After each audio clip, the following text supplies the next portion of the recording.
Hello friends, आप सब कैसे हैं। उम्मीद करती हूँ आप सब अच्छे होंगे और साथ ही साथ घर पर होंगे। So be at home and be safe. Friends, thank you so much. आप लोगों के इतने सपोर्ट की वजह से मेरे आज 1000 व्यूअर्स कंप्लीट हुए हैं और मुझे उम्मीद है कि जल्दी मेरे 100 सब्सक्राइबर्स भी पूरे हो जाएंगे। So friends, keep supporting me और मेरे चैनल को सब्सक्राइब करो और साथ ही साथ बेल आइकन को भी प्रेस करना ताकि मेरे आगे आने वाली वीडियोस की नोटिफिकेशंस आपको मिलती रहें। सो फ्रेंड्स, स्वागत करती हूँ आप सब लोगों का मैं आपके अपने यूट्यूब चैनल पर, जिसका नेम है बंसल एजुकेशन हब।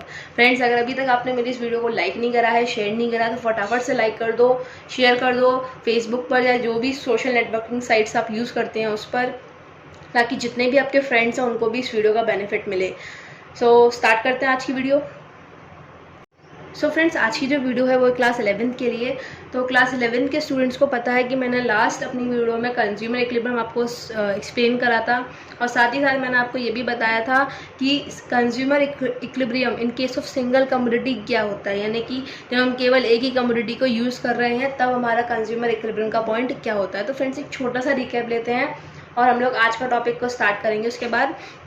तो देखिए फ्रेंड्स, मैंने बताया था कंज्यूमर इक्विलिब्रियम वो स्टेट ऑफ रेस्ट होती है, यानी कि जब वो सिचुएशन जब कंज्यूमर को मैक्सिमम सेटिस्फेक्शन मिल रहा है। क्या मिल रहा है? मैक्सिमम सेटिस्फेक्शन, वो भी लिमिटेड इनकम के साथ, जिसमें उसको यानी कंज्यूमर को कोई भी इच्छा नहीं है कि वो अपने एक्सपेंडिचर को, जब तक वो अभी तक जो खर्च करते हुए आ रहा है, जिस तरीके से अपने पैसे अभी तक खर्च करते हुए आ रहा है उसको चेंज करे। यानी कि एक पर्टिकुलर कमोडिटी से उसको क्या मिल रहा है? मैक्सिमम सेटिस्फेक्शन मिल रहा है। उसकी कोई इच्छा नहीं है कि वो जो उस पर एक्सपेंडिचर कर रहा है वो उसे चेंज करे।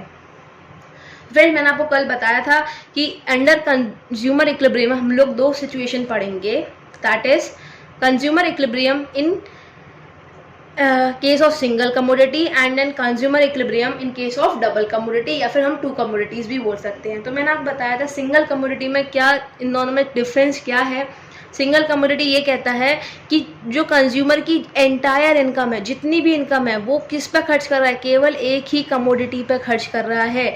मान लीजिए अगर हमारे पास कमोडिटी एक्स है तो वो केवल कमोडिटी एक्स पर ये अपनी पूरी इनकम को खर्च कर रहा है। And on the other hand, जब हम बात करते हैं टू कमोडिटीज़ की, तो यहाँ पर जो कंज्यूमर होता है वो अगर हमारे पास दो कमोडिटीज़ पे पैसे खर्च करता है, यानी कि अपनी इनकम किस पे लगाता है? दो कमोडिटीज़ पे। यहाँ हमने केवल एक्स ली थी, यहाँ हम ले लेंगे एक्स और वाई, यानी कि वो एक्स पर भी अपनी इनकम को खर्च कर रहा है और वाई पर भी कर रहा है। देन हम लोगों ने बात करी थी कि कंज्यूमर इक्विलिब्रियम की कंडीशन कौन सी होती है, यानी कि इक्विलिब्रियम कंडीशन कौन सी होती है। तो इसमें मैंने आपको एक चीज़ बताई थी कि MU जो है, यानी कि मार्जिनल यूटिलिटी, यानी कि सेटिस्फेक्शन, या मैं सेटिस्फेक्शन बोलूँ, मार्जिनल यूटिलिटी बोलूँ, वो किसके इक्वल होगी? उसके प्राइस के। यानी कि कमोडिटी हमारी एक्स है, क्योंकि सिंगल कमोडिटी की हम बात कर रहे हैं, सिंगल केस में हम बात कर रहे हैं, तो कमोडिटी क्या है हमारी? एक्स। तो marginal utility obtain from X will be equal to what? Price of commodity X. इन दोनों का जब इक्वलेंट होगा तभी हमारी जो कंज्यूमर है, हमारा जो कंज्यूमर है, उसकी पोजीशन क्या होगी? इक्विलिब्रियम होगी। यानी कि उस पॉइंट पर आकर, उस सिचुएशन पर आके अगर ये कंडीशन फुलफिल हो रही है तब हमारा जो कंज्यूमर है वो कौन सी स्टेट पर है? इक्विलिब्रियम स्टेट पर है, यानी कि स्टेट ऑफ रेस्ट पर है। फ्रेंड्स, जब मैंने आपको बताया था कि मार्जिनल यूटिलिटी जो है वो यूटिल्स में मेजर करी जाती है and on the other hand price जो है मनी में मेजर करा जाता है। तो हम लोग यूटिल्स को मनी में चेंज करेंगे और मैंने आपको इसका प्रोसेस बताया था कि हम कैसे करेंगे, कि हम लोग MUX को डिवाइड करेंगे किससे? मार्जिनल यूटिलिटी ऑफ मनी से, जिससे हमारी यूटिल्स जो है किस में चेंज होंगी? प्राइस में। तो आई होप सो फ्रेंड्स, अगर आपको टॉपिक क्लियर हो गया होगा लास्ट वीडियो में। अगर आपने मेरी लास्ट वीडियो नहीं देखी है तो आप जाके देख सकते हैं, वहाँ मैंने आपको इसको अच्छी तरीके से एक्सप्लेन करा है। आई होप सो आपको ये समझ भी आ जाएगा लास्ट वीडियो में, तो आप लास्ट वीडियो को जाके ज़रूर देखिएगा, क्योंकि आज का टॉपिक है वो आप इसको समझे बिना नहीं समझ पाएंगे। ठीक है, तो आप अगर नहीं समझ में आ रहा तो आप मेरी लास्ट वीडियो को जाके देख लीजिएगा। सो फ्रेंड्स, जो हमारा आज का टॉपिक है that is consumer equilibrium in case of two commodities, या मैं बोलूँ डबल कमोडिटीज़। तो मैंने आपको बताया था जब हम सिंगल कमोडिटी के बारे में बात कर रहे थे तो हमारी वहाँ पे कौन सी लॉ अप्लीकेबल हो रही थी? Law of DMU। ये सिंगल कमोडिटी में एप्लीकेबल हो रही थी कि नहीं हो रही थी? ठीक है, अब हम डबल कमोडिटीज़ की बात कर रहे हैं, टू कमोडिटीज़ की बात कर रहे हैं, तो हमारी कौन सी लॉ यहाँ पे लगेगी? That is law of equi marginal utility. ये कॉन्सेप्ट हम लोग किस लॉ से सीखेंगे? Equi marginal utility. तो देखो, इक्वी मार्जिनल यूटिलिटी होता क्या है? अब देखो ये लॉ क्या कहती है? According to the law of equi marginal utility, a consumer gets maximum satisfaction, एक कंज्यूमर को क्या मिलता है, मैक्सिमम सेटिस्फेक्शन मिलता है।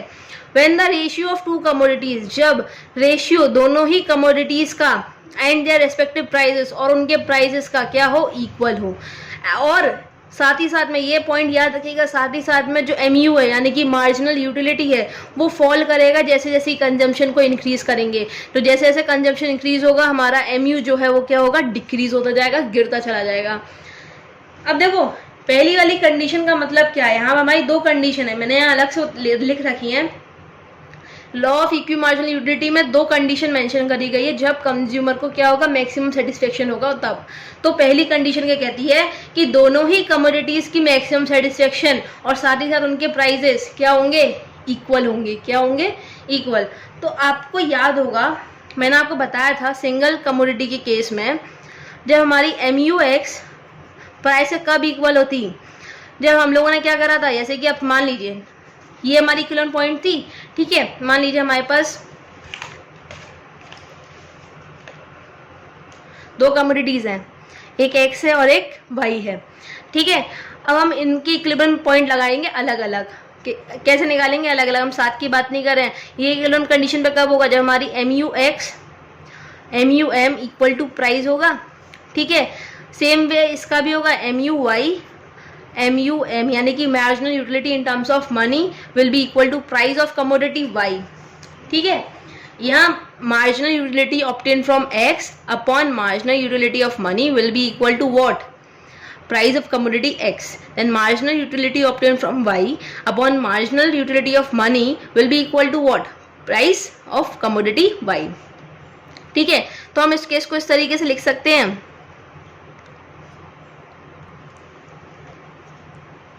Upon PX is equal to MUM।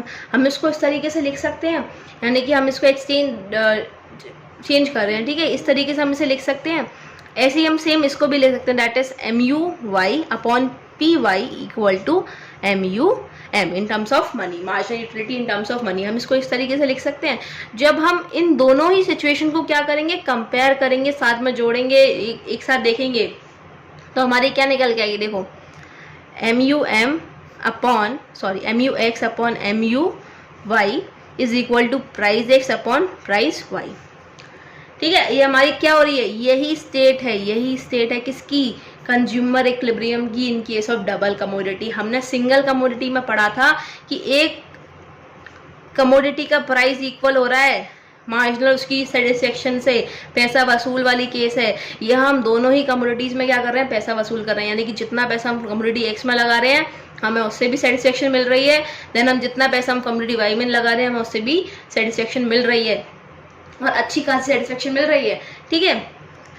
Then हमने बात करी थी फ्रेंड्स, आपको याद होगा मैंने आपको सिंगल केस में भी दो केसेस बताए थे, जब हमारी MUX बड़ी होती है PX से, और दूसरा केस बताया था MUX छोटी होती है प्राइस, यानी कि जब हमें मार्जिनल यूटिलिटी ज़्यादा मिल रही होती है और जब हमें मार्जिनल यूटिलिटी कम मिल रही होती है। ये दो केस मैंने आपको बताए थे किस में, सिंगल कमोडिटी में, यानी कि अपनी लास्ट वीडियो में ऑलरेडी ये दोनों ही केसेस को एक्सप्लेन कर चुकी हूँ, ठीक है। तो देखिए मैंने आपको क्या बताया था, मैं छोटा सा बता दे रही हूँ। जब मार्जिनल यूटिलिटी ज़्यादा है, यानी कि प्राइस आपको पैसे कम देने पड़ रहे हैं, आपको सेटिस्फेक्शन क्या हो रहा है, ज़्यादा मिल रहा है, तो आप कंजम्पशन को इंक्रीज़ करोगे। किसको इंक्रीज़ करोगे, उसके कंजम्पशन को इंक्रीज़ करोगे। और जैसे ही आप कंजम्पशन इंक्रीज़ करोगे तो कौन सी लॉ आ जाएगी, लॉ ऑफ DMU। भाई वो कहता है ये मेरा घर है, आप कंजम्पशन इंक्रीज़ करोगे तो मैं आ जाऊँगा हर कीमत पर, ठीक है। तो क्या है, जब हम कंजम्पशन को इंक्रीज करेंगे तो सेटिस्फेक्शन डिक्रीज हो गई, क्योंकि लॉ ऑफ DMU क्या कहता है, जैसे जैसे आप किसी भी कमोडिटी की कंजम्पशन को इंक्रीज करोगे वैसे वैसे आपका सेटिस्फेक्शन लेवल लो होता चला जाएगा। यही तो इम्प्लाई करता है DMU। अब हमारी उसके बाद क्या कंडीशन आ जाएगी, इक्विलिब्रियम की कंडीशन आ जाएगी। जब हम लोग की मार्जिनल यूटिलिटी घटने लगेगी तो एक पॉइंट ऐसा आएगा जब प्राइस की इक्वल हो जाएगी। सेम इस केस में था, इस केस में हम इसको उल्टा करना है। आपकी प्राइस ज़्यादा थी, मार्जिनल यूटिलिटी कम थी। अब आप क्या करोगे, उसे कंजप्शन को डिक्रीज करोगे। क्या करोगे, डिक्रीज। आप उसे कंजप्शन को डिक्रीज करो, सेटिस्फेक्शन क्या होगा, टोटल सेटिस्फेक्शन यहाँ बात करें टोटल सेटिस्फेक्शन की, टोटल सेटिस्फेक्शन क्या होगा, इंक्रीज करेगा, और टोटल सेटिस्फेक्शन इंक्रीज करेगा तो अगेन वही कंडीशन आ जाएगी जब आपका MU जो होगा वो प्राइस के इक्वल हो जाएगा। भाई प्राइस चेंज नहीं होता, आपको केवल MU को चेंज करना है, अपने सेटिस्फेक्शन को आप चेंज कर सकते हो, दूसरे की प्राइस को कैसे चेंज कर लोगे, वही केस इसमें है। जब MUX, तो देखिए फ्रेंड इसके अंदर भी एक कंडीशन है, अगर हम लेते हैं MUX यानी कि marginal utility of X upon price X equal to what, MU यानी कि marginal utility obtain from Y upon price Y। अब आप सोचिए, अब हमको इस केस में क्या करना है, यानी कि कंज्यूमर दोनों ही कमोडिटीज को कंज्यूम कर रहा है, तो वो क्या चाहता है कि मुझे दोनों ही कमोडिटीज का सेम लेवल ऑफ सेटिस्फेक्शन मिले। अगर उसे X से ज़्यादा मिल रहा है, किससे, X से उसका सेटिस्फेक्शन ज़्यादा है, ठीक है, तो वो क्या करेगा,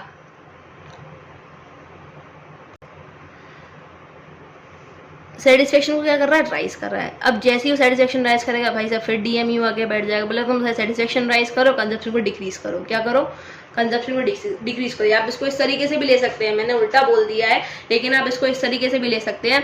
अगर आप X की यूनिट्स को ज़्यादा कंज्यूम कर रहे हो तब भी DMU आके बैठ जाएगी। आपने कहा कि मैं X की यूनिट्स को क्या करूँगा, ज़्यादा कंज्यूम करूँगा, इंक्रीज करूँगा इसका कंजप्शन, तो DMU आपके सिर पे आके बैठ जाएगा। भाई वो बोलेगा नहीं, तुमने कंजप्शन को इंक्रीज करा, आप सेटिस्फेक्शन को क्या करो, डिक्रीज करो, डिक्रीज होगा एट द सेम केस, फिर वो इक्वल हो जाएगा इसके। लेकिन अगर वो Y के साथ भी यही कर रहा है, भैया मुझे Y ज़्यादा अच्छा लग रहा है, मैं Y के कंजप्शन को इंक्रीज कर रहा हूँ, फिर DMU उसके सिर पे आके बैठ गया, तुम ऐसे कैसे कर सकते हो, सेटिस्फेक्शन डिक्रीज करो। तो वो पॉइंट क्या है, ये हमारी इक्विलिब्रियम स्टेट है, यानी कि हम लोग इक्विलिब्रियम स्टेट की बात कर रहे हैं। तो हमारी इक्विलिब्रियम स्टेट क्या है, जो हमारी मार्जिनल यूटिलिटी X की और Y की किसकी इक्वल होगी, इन दोनों का रेशियो, याद रखेगा रेशियो की बात हो रही है, यानी कि marginal utility obtain from X ratio में है marginal utility obtain from Y will be equal to what, उसके प्राइजेस के रेशियो से। यहाँ साफ साफ लिखा है when the ratio of two commodities and their respective price are equal, उन दोनों का रेशियो, दो कमोडिटीज का और उनके प्राइजेस का क्या हो, इक्वल हो, तब उस कंडीशन पे क्या है, हमारी मार्जिन कंज्यूमर इक्विलिब्रियम है। क्या है, कंज्यूमर इक्विलिब्रियम स्टेट पर है, यानी कि उस स्टेट पर है जब उसको रेस्ट चाहिए, अब वो चेंज नहीं करना चाहता खुद को, ठीक है। That is price will be equal to price of Y and MU will be equal to MUY। MUX के satisfaction MUY के बराबर होगा, प्राइस भी इक्वल होंगी, ठीक है। सिंपल सी पॉइंट है, यानी कि प्राइस ऑफ कमोडिटी X और price of commodity Y, then the equilibrium condition can be restated as इसके, ठीक है। बहुत सिंपल सा पॉइंट है, आई होप सो क्लियर हो गया होगा, और अगर आपको नहीं हुआ है तो आप मुझे बताना, मैं आपको ये पॉइंट दोबारा क्लियर करवा दूंगी, नो प्रॉब्लम, ठीक है। देन हमारी दूसरा पॉइंट क्या कहता है, यानी कि दूसरा पॉइंट जब हमारा कंज्यूमर किस में होगा, इक्विलिब्रियम में स्टेट में होगा, तो वो क्या पॉइंट है, MU falls as consumption increase. जैसे जैसे कंजप्शन इंक्रीज होगा तो जो हमारी मार्जिनल यूटिलिटी है वो क्या होगी, डिक्रीज होती जाएगी। यानी कि ये दो कंडीशंस फुलफिल होना ज़रूरी है in case of consumer equilibrium of two commodities. Equi marginal utility के हिसाब से दो ये कंडीशंस ऐसी हैं जो फुलफिल होनी ज़रूरी हैं। Thus, a consumer in consumption of two commodities will be at equilibrium when he spends his limited income in such a way that the ratio of marginal utilities and prices are equal and MU falls as consumption increases। यानी कि at last आप conclusion क्या निकाल सकते हैं, एक consumer जब वो कंज्यूम कर रहा है दो कमोडिटीज को, तो कब इक्विलिब्रियम स्टेट पर आएगा, जब वो अपने इनकम यानी कि उसकी जो लिमिटेड इनकम है वो इन दोनों पे कुछ इस तरीके से खर्च करेगा कि जो उसका रेशियो है किसका, उनकी मार्जिनल यूटिलिटीज का, उनकी प्राइजेस का क्या हो, इक्वल हो, और साथ ही साथ जो मार्जिनल यूटिलिटी है वो फॉल करेगी जैसे जैसे कंजम्पशन इंक्रीज करेगा, ठीक है। बहुत ईजी टॉपिक है, आप इक्वी मार्जिनल यूटिलिटी और लॉ ऑफ DMU को याद कर लीजिए, क्योंकि ये टॉपिक अक्सर पूछे जाते हैं एग्जाम्स में। It can be asked that आप इक्वी मार्जिनल यूटिलिटी को स्टेट करो, तो आप इसको अच्छी तरह स्टेट कर सकते हैं, देन आप एग्जाम्पल के थ्रू इसको एक्सप्लेन भी कर सकते हैं। अगर आपका कॉन्सेप्ट क्लियर होगा तो आप इसको एग्जाम्पल के थ्रू एक्सप्लेन भी कर सकते हैं। And same in the case of law of DMU, यानी कि डिमिनिशिंग मार्जिनल यूटिलिटी में भी वो बोलते हैं कि आप स्टेट करो। इनफैक्ट लॉ ऑफ DMU ज़्यादा पूछी जाती है, अगर कभी कभार इक्वी मार्जिनल यूटिलिटी पूछ भी लेते हैं तो आपको ये पता होना चाहिए, ठीक है। तो फ्रेंड्स आज का टॉपिक आपको क्लियर हो गया होगा, आज के लिए इतना ही। अगले टॉपिक में इसके आगे के टॉपिक्स को क्लियर अप करूंगी। ये हमारा जो था, हमारी ऑर्डर जो हमारी दो अप्रोचेस पढ़ी थी हमने कंज्यूमर इक्विलिब्रियम में, कौन कौन सी दो अप्रोचेस थी जो हमारी थी, एक मार्जिनल यूटिलिटी एनालिसिस और इंडिफरेंस कर्व एनालिसिस। तो मैंने यहाँ पे मार्जिनल यूटिलिटी एनालिसिस का टॉपिक कवर अप कर दिया है, पूरा खत्म हो गया है। अब हम जो अगली वीडियो लेके आएंगे उसमें मैं आपको बताऊंगी कि इंडिफरेंस कर्व क्या होता है, उस हिसाब से हम लोग कंज्यूमर इक्विलिब्रियम को कैसे मेजर कर सकते हैं। तो फ्रेंड्स, अगर आपको इस पूरे टॉपिक में यानी कि पूरी थ्योरी में, जैसे कि हमारी मार्जिनल यूटिलिटी एनालिसिस में पूरी जो थ्योरी है, अगर आपको कोई भी डाउट हो फ्रेंड्स तो आप मुझसे पूछ सकते हैं। एंड मैं कोशिश करूंगी कि मैं आपके डाउट्स को क्लियर कर पाऊँ। सो कीप सपोर्टिंग मी, मेरे चैनल को सब्सक्राइब करो, साथ ही साथ बेल आइकन को भी प्रेस करना, और मेरी वीडियोस को लाइक और शेयर करो, जितना हो सके उतना ज़्यादा लाइक और शेयर करो, क्योंकि जितना आप लाइक और शेयर करोगे मेरे को उतनी ज़्यादा मोटिवेशन मिलेगी कि मैं आपके लिए और ऐसी ऐसी वीडियोस को लेके आती रहूँ। तो friends, thank you very much.